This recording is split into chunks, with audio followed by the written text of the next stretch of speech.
kamera ready, sound ready, 3, 2, 1, action. Assalamualaikum warahmatullahi wabarakatuh. Halo teman-teman, di sini saya akan berbagi pengetahuan tentang studi Islam. Sebelumnya, kemarin saya dan teman-teman saya telah menerbitkan satu buku yang berjudul Islam dalam Lensa Clifford Geertz. Oh ya teman-teman, sebelum masuk ke inti, adakah yang tahu siapa itu Clifford Geertz? Ya, jadi Clifford Geertz yang nama aslinya Clifford James Geertz yang merupakan seorang ahli antropologi asal Amerika Serikat. Ia paling dikenal melalui penelitian-penelitiannya mengenai Indonesia dan Maroko dalam bidang seperti agama, perkembangan ekonomi, struktur politik, tradisional, serta kehidupan desa dan keluarga. Ya, itu sedikit informasi tentang Clifford Geertz. Baik, di sini saya akan membahas tentang Islam dan identitas sosial dalam lensa Clifford Geertz.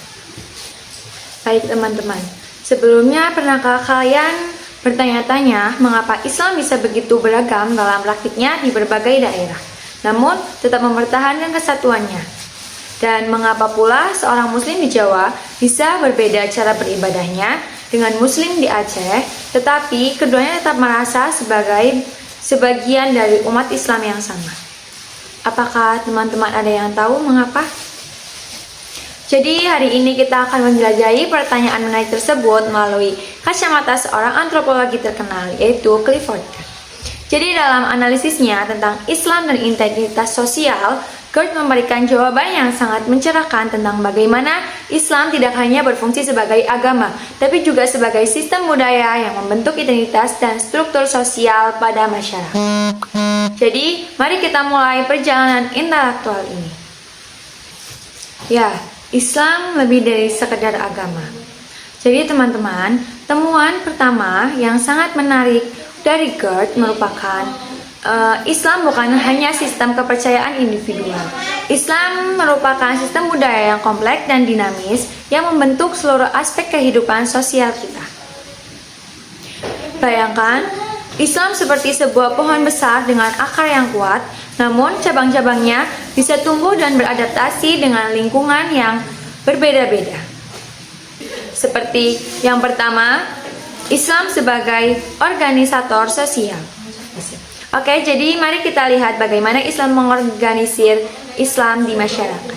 Di Jawa, Geertz menemukan 3 varian utama Islam, yaitu seperti abangan, yaitu Islam yang bercampur dengan adat tradisional, kemudian santri, Islam yang lebih ortodoks dan tekstual. Yang ketiga ada priayi, Islam yang lebih dipercayai oleh kalangan bangsawan. Jadi ketiga varian tersebut bukan cuma perbedaan praktik agamaan, tetapi dapat menciptakan stratifikasi sosial yang nyata dalam masyarakat. Islam menjadi tangga sosial yang memungkinkan mobilitas melalui pesantren, madrasah, dan organisasi keagamaan lainnya. Yang lebih menarik lagi, Islam memberikan legitimasi kekuasaan melalui konsep barokah dan otoritas religius. Pemimpin tidak hanya berkuasa karena politik, tapi juga karena dianggap memiliki keberkahan spiritual. Kemudian, yang kedua ada pembentukan identitas bersama. Jadi, bagaimana Islam membentuk identitas kolektif kita?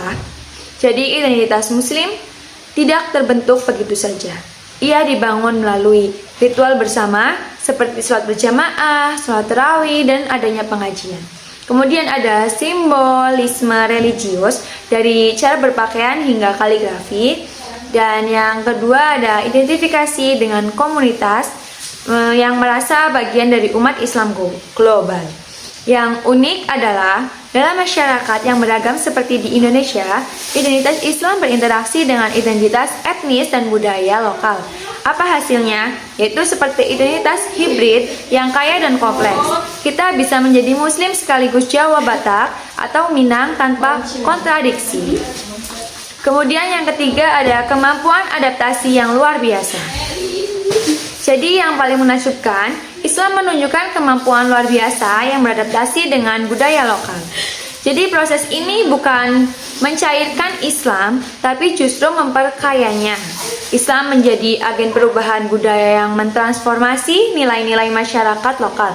Sekaligus dirinya juga ditransformasi dalam batas-batas yang tidak melanggar prinsip dasarnya. Untuk menghadapi modernitas dan sekulerisasi, Islam merespon dengan cara reformulasi ajaran yang tekstual, kemudian pengembangan institusi pendidikan modern, dan partisipasi aktif dalam diskursus publik.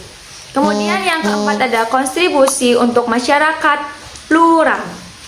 Jadi Islam bukan hanya penerima pluralisme, tapi kontributor aktif untuk harmoni sosial juga.